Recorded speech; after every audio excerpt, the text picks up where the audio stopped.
Alright, so here where we're at with the 1955 Chevy pickup. Our throwout bearing is squished in together. I got to start pulling out the transmission, so I'm going to start unbuttoning it and everything, getting in some long bolts to help guide it off.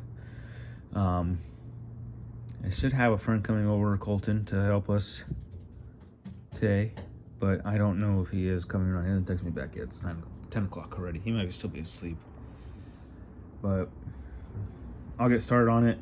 We'll pull the transmission out, and then we'll look at the throttle bearing and everything, and hopefully we can get it off. So let's get something straight. If you're pulling a transmission out of a 1950s Chevy truck, and it's a standard, nothing's been modded to it, really. I mean, this setup is a little bit different. It's a little bit more modernized than the original drivetrain and everything.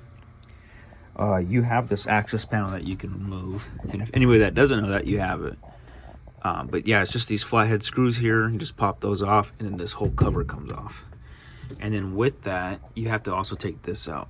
And how you take the shifter out is you just push down on this, and then you turn it. But let's see if I can do it with one hand. It's pretty, that one's pretty firm. Let me see. So there it goes. You just kind of push down and turn it, and then it'll pop off. You might have to do some convincing, but there you go. There it is. That just comes out like that. So I'm just gonna place that here, and then we're gonna pop off all these screws. You're gonna pop it over this.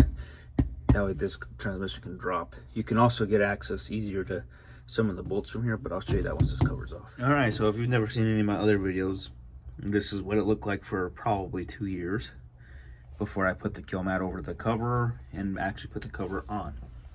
But this is where your transmission sits. And as you can see, you have access to a bunch of the bolts, and even easier access to the upper bolts from here. So overall, this is a pretty standard Chevy setup. You know, you have you got your hardware here. Should be another one down here behind this linkage. Then of course on the other side you have the two on top.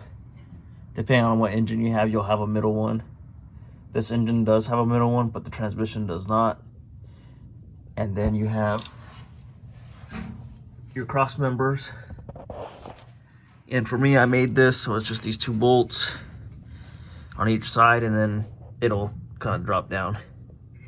And then that's mostly it. All right, we're prying the transmission out. There's Colton. Hello. That's Colton. We're just using our big ass pry bars to kind of pop it back. In the arms of an angel. It's almost out. Alright, maybe not. Maybe that's all we get. It's all the way out though. The fun part is gonna be lining it back up. No, I can get to it. No, we don't have to really line it up because we have those. I mean, we will have to line it up, but we don't at the same time because we have the long ass bolts holding it in like kind of place. Did you fucking make these jack stands? No, Jesus. Craftsman did. Those are the fucking worst jack stands I've ever seen in my life. Have you ever seen Pittsburgh's? I still got them. Dude, their fucking welds at least look better. Even though they're not real good welds, they look better than this shit. This looks like something I made in my garage when I was drunk. Oh yeah, you can see where it's chewed up on it.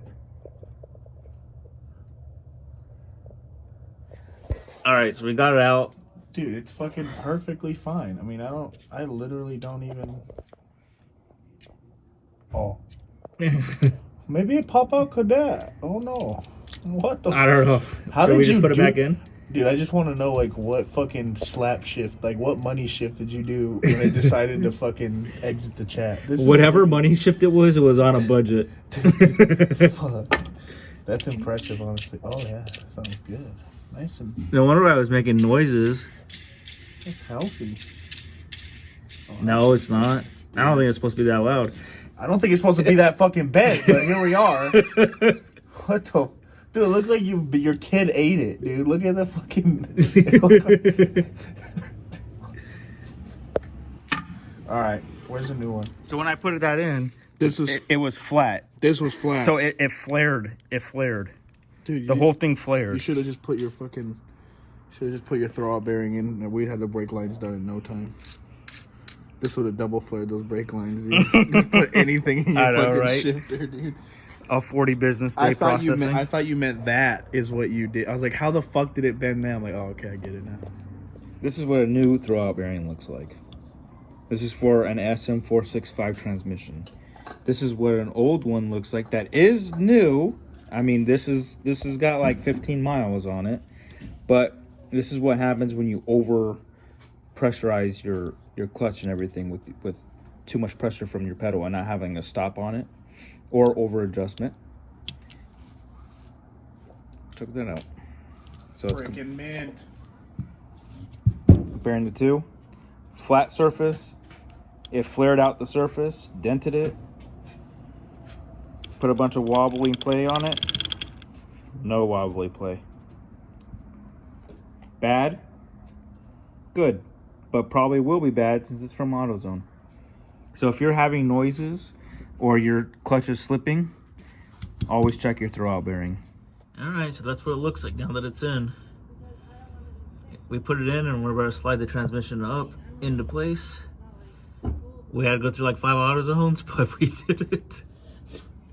If you don't go to 5 AutoZones for one job, are you even doing the job? No, I'm not doing anything right at that point. He's not doing anything anyways. I'm not.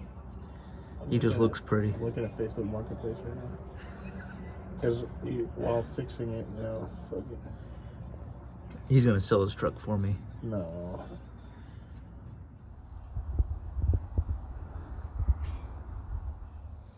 But that's just metal. Oh, so we could just paint that. It does matter. Shut up! I'm trying to record.